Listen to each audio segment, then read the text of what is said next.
Nah, beginilah teman-teman, kalau kita berada di pegunungan, untuk bertani itu kita harus memanfaatkan lahan.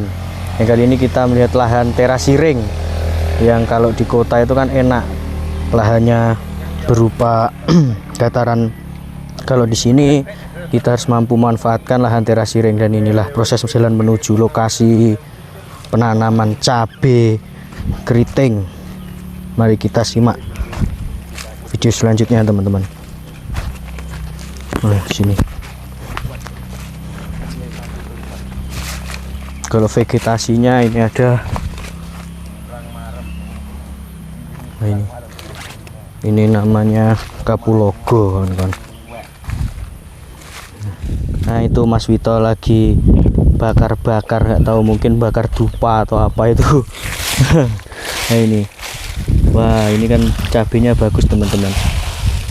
Nanti kita akan tanya ini berumur berapa, terus kenapa kok memilih lahan terasiring semacam ini, seperti apakah memang tidak punya lahan datar ya teman-teman.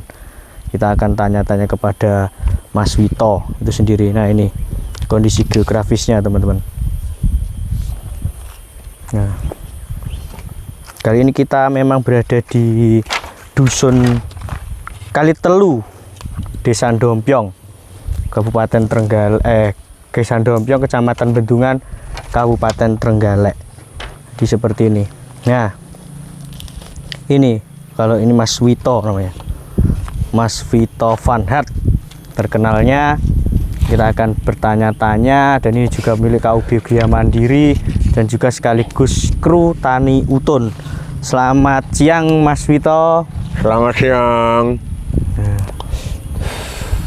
Halo. Nah, ini proses apa ini Mas? Ini bersih-bersih lahan sekalian pasang acir. Pasang acir. Ya. Ya, untuk fungsi dari pasang acir ini apa Mas? Yang jelas ini untuk sudah mulai berbuah, itu untuk menjaga supaya ini tidak ambruk. Apalagi di lahan pegunungan biasanya anginnya kan kenceng. Ya. Makanya kita pasang acir, nanti ini dikasih tali untuk mengantisipasi supaya tidak ambruk. Oke. Terus kalau untuk cabenya ini Mas, ini berapa hari setelah tanam Mas? Umurnya? Ini umurnya sekitar 56 hari. Oh, oke. Bagus teman-teman ya. Kalau ini menurut panjenengan, kalau umur segini terus kondisinya seperti ini, bagus atau kurang? Ini kalau menurut pengalaman itu kurang bagus, karena memang lahan ya, ini lahan baru diolah, baru tanam pertama ini untuk lahan di sini ini. Nah, kemungkinan mungkin terlalu asam atau gimana itu kurang tahu. Yang jelas kalau perawatan sudah sesuai pengalaman yang sebelumnya, tapi untuk pertumbuhannya kurang tinggi. Oh, seperti itu ya. Tapi kalau dari sisi buah sebenarnya sudah normal ini, cuma kurang tinggi aja. Oh, oke. Kalau ini jumlahnya berapa batang Mas? Seluruhan? Ini keseluruhan sekitar 2000-an. 2000-an batang? Ya, 2000 batang. Kalau untuk benih tanam tanpa sendiri atau beli jadi seperti maupun kalau bahasanya dandak nih ya Mas ya? Oke. Sebenarnya kemarin itu kita sudah nyimai sendiri, cuma akhirnya kurang lah. Kurang, akhirnya kita memberi tambahan dari yang siap tanam. Oh, seperti itu. Oke. Nah, jadi seperti ini teman-teman untuk kondisi lahan terasiringnya. Nah, ini untuk vegetasinya ini ada pisang dan ini cabenya. Kalau menurut keterangan dari pemilik Mas Wito tadi itu sekitar 2000 batang. Dan ini pertumbuhannya. Nah, ini teman-teman. Kalau kondisi geografisnya semacam ini. Nah, ini di lereng, dan untuk vegetasinya selain pisang ini ada juga sengon laut. Nah, ini kalau di sini nggak terlalu apa ya, kalau bahasanya udah bentak, kalau Jawanya bentak itu tidak ada tumbuhan lain selain cabai. Kalau di sini masih ada tumbuhan lain, yaitu tertutup. Kalau sinar mataharinya mungkin ya 80% nih teman-teman, karena tertutup oleh sengon. Nah, ini kita lihat keliling dulu di lahannya Mas Wito ini cabai full keriting dengan masa tanam sekitar 50 hari. Nah, itu sampai ke sana teman-teman. Nah, itu sampai ke sana, sampai Sewana. Nah, sampai sana itu. Nah, ini untuk buahnya bagus teman-teman.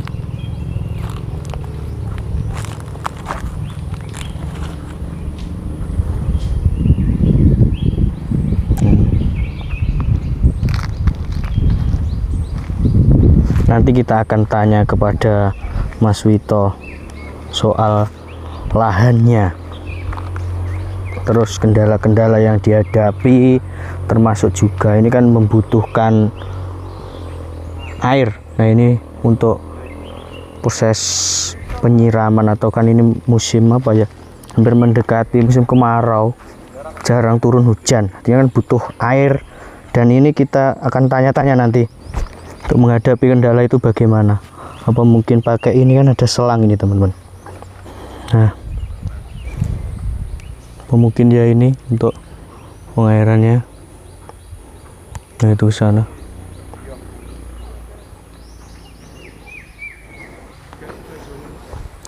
Oh iya, ini saya menemukan sesuatu teman-teman. Ini mungkin ini apa ya, pupuknya mungkin. Nanti kita juga akan tanyakan kepada Mas Wito ya. Ini seperti itu.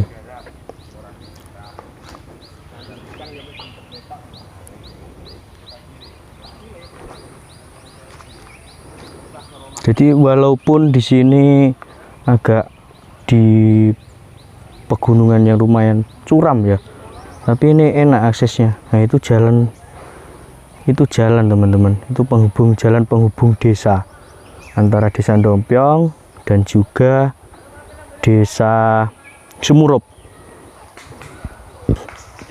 Jadi tidak terlalu sulit untuk menempuh lokasi ini.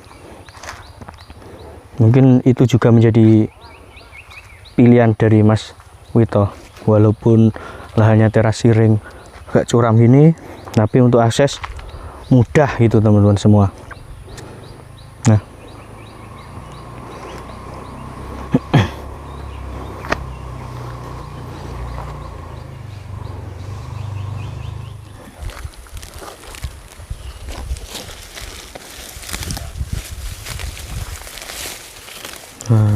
kita juga menemukan ini, ada kayaknya porang ini.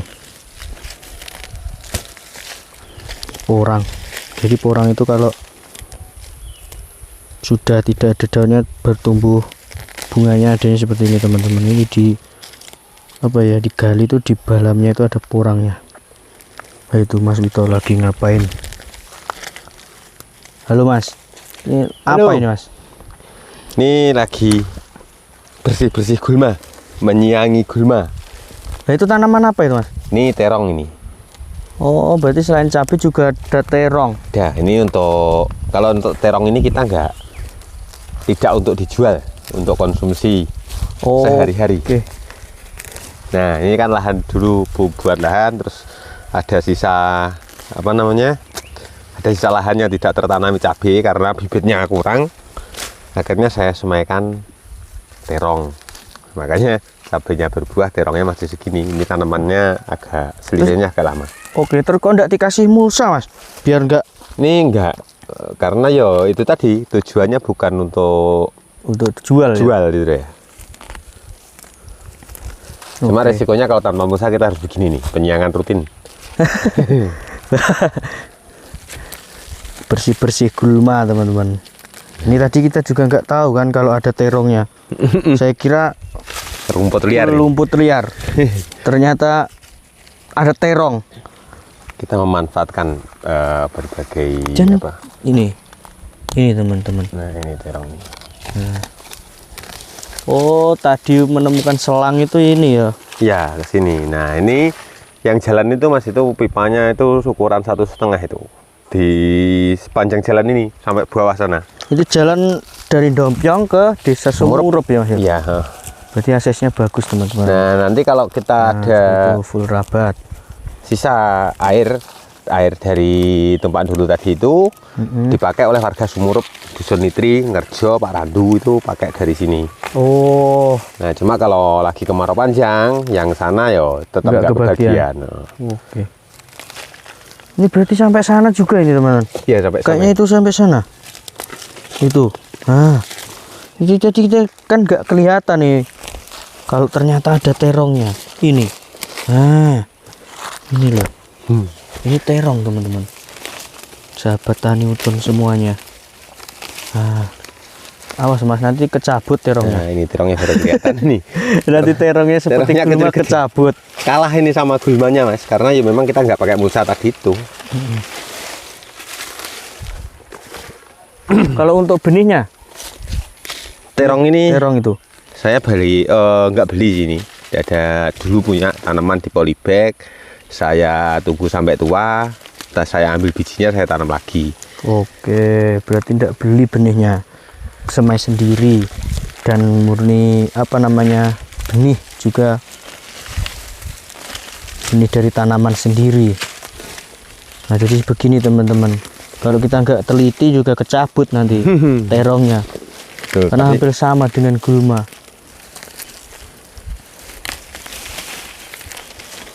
Nah, tak kasih tahu teman-teman ya. Kalau di Malang itu ada namanya sempol. Kalau di sini sempol ini seperti ini. Nah, ini sempol, nama lainnya jonggrét kalau di sini. Jonggrét ya. Nah, ini buat Sayur juga sayur enak ini. Dibotok apa namanya itu? Kulup. digulup, direbus dah. Ya. Dikulup itu enak.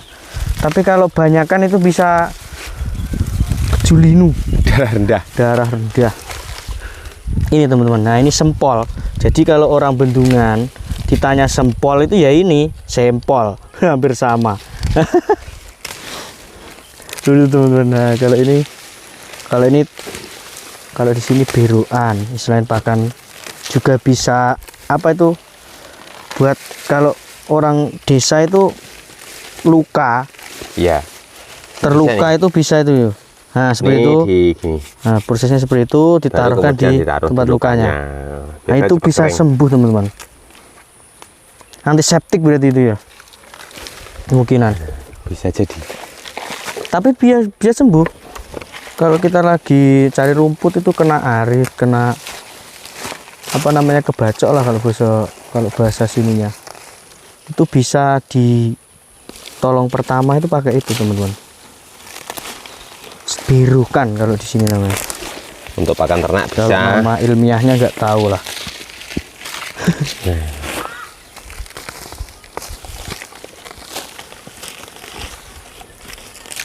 Seperti itu teman-teman. Jadi kalau di desa itu semuanya bisa dimanfaatkan. Tergantung Ini- kitanya Mas. Nah, betul. Tergantung kita bisa memanfaatkan dan tahu jenis-jenis tumbuhan itu sendiri. Dan itu seperti ini juga lahan sempit ini bisa dimanfaatkan, ditanami seperti ini terong. Kadang juga ada kacang buncis itu untuk bukan untuk dijual tapi untuk konsumsi pribadi. Nah, kalau teman-teman tahu, mungkin ada yang tahu, mungkin ada yang tidak. Itu ada ini tanaman pokak namanya teman-teman. Nah ini tumbuhan pokak. Ini bisa liar.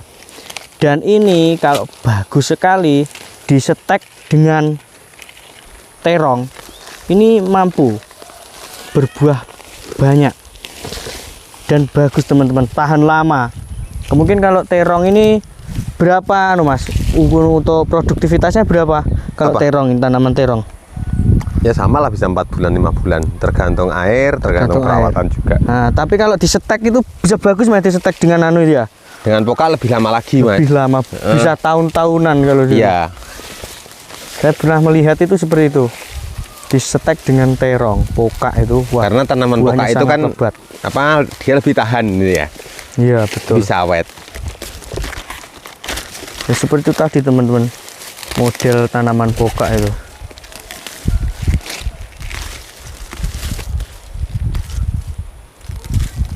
Dulu.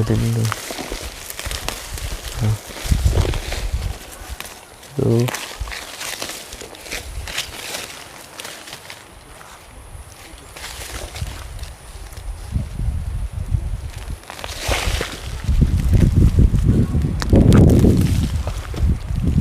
Jadi kalau di desa itu bagaimana kita bisa memanfaatkan lahan dan tahu jenis yang cocok untuk ditanami itu seperti apa.